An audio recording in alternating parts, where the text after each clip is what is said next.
Alrighty, so let me turn that down a little bit. That's better. My friend Han went and asked a question that I'm pretty sure a lot of other people have asked before. In fact, I've actually heard it a couple of times. And I'm pretty sure most people don't get a satisfactory answer when they do ask this question. He says, why don't people treat the word queer as a slur anymore?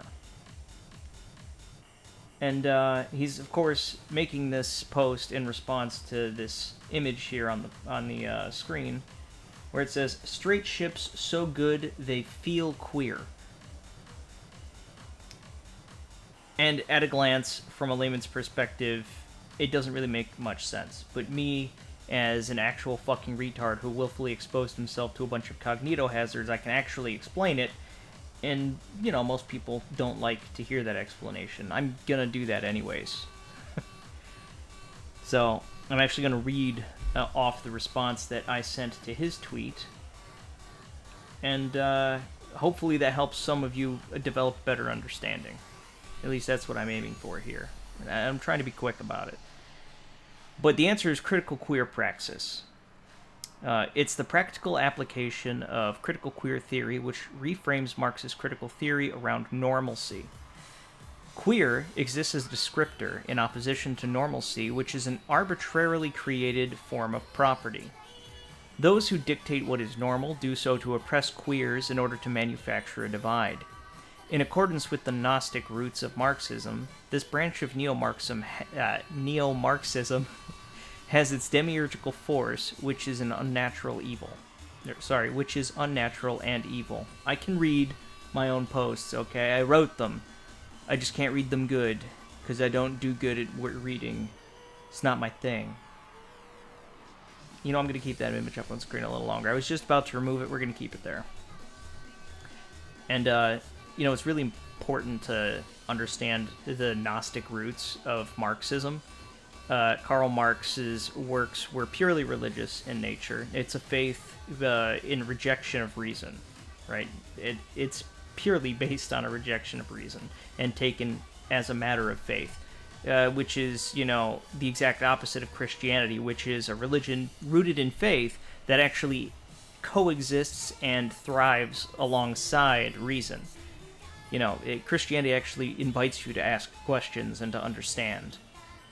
Marxism doesn't. And a lot of people have this weird misconception about Marxism.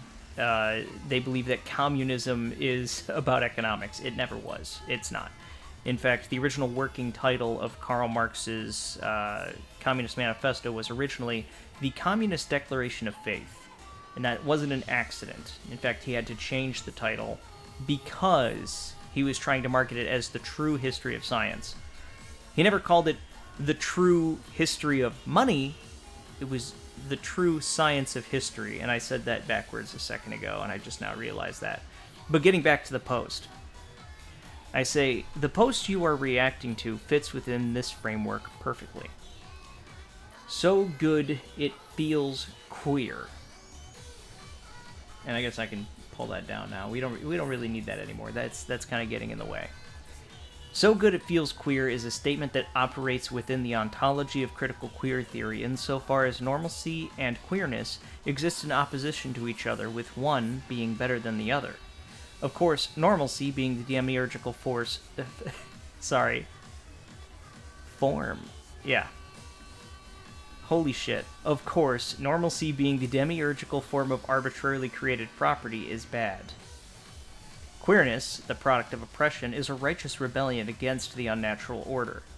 No, they do not understand this when you make these posts. Or when they make these posts, not when you make them. You're not making these posts. That's why you're watching this video. No, they do not understand this when they are making these posts. Yes, they will believe you are stupid or insane for knowing this. That's just the way it is. That part's not in the post. I also mentioned in a couple throwaway sentences, or was it just one? Yeah, 2 sentences, okay. Maybe I'll start making individual videos on critical queer theory instead of a long-ass lecture. Because it would be easier on me, and that's kind of why I never really did get around to making any videos on critical queer theory. It's a lot to go over. it's not just critical queer theory. I'd have to go over neo-Marxism as a concept in its entirety, and I already told somebody else I was going to make a video explaining how and why communism is a religion and not an economic system.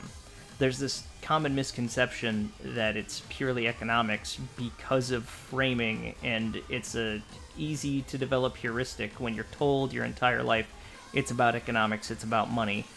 And if you don't actually dig into it and pay attention to the details and read between the lines and develop the gnosis that's required to actually understand Marx's original critical theory, it's really easy to just let that fly straight over your head and believe that China's Dengism is somehow not communism. They believe it's closer to fascism. Oh, it's Mussolini's fascism. It's not.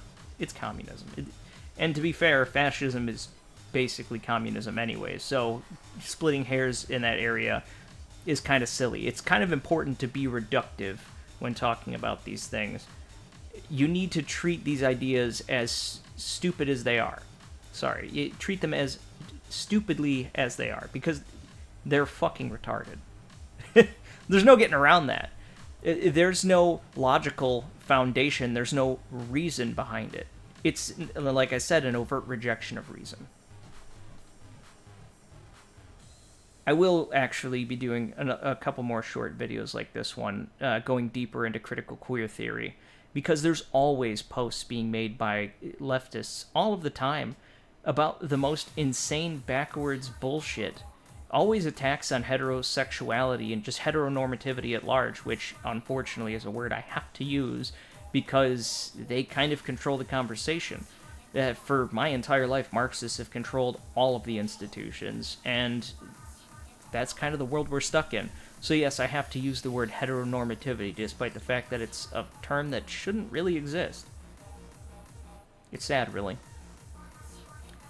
But I do hope that this helped clear up the question, why is nobody treating the word queer like a slur anymore? Because it's really not. Not to these people.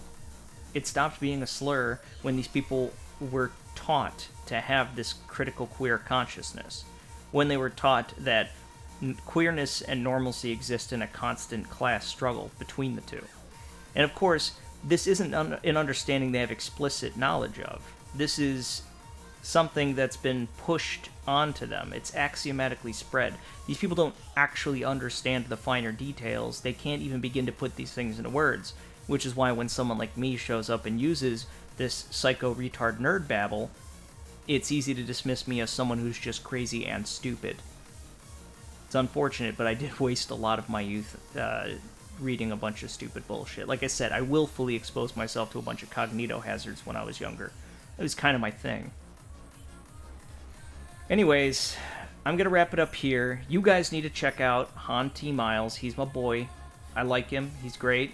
I'm not the biggest fan of watching gameplay, but I like hanging out in his streams, making commentary here and there. He's a really fun guy. Especially if you like, watching people just chill out and play games. He's not a sweatlord. He doesn't take things super seriously. He doesn't even play any competitive shooters or anything like that. He's just a fun guy who's there for comfy gamer time. Which is why I'm not calling him a stupid retard. Oh, you're so stupid, you don't know this simple thing. It's not simple. It's arcane. It's backwards. And it's a shame that, more people don't understand. But it's even more of a shame that we have to deal with these ideas at all. It's more of a bad thing that I have to sit here and talk about this shit because it exists, when it really shouldn't.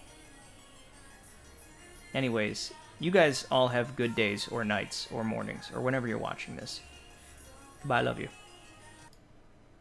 Oh wait, that's not the stop record button.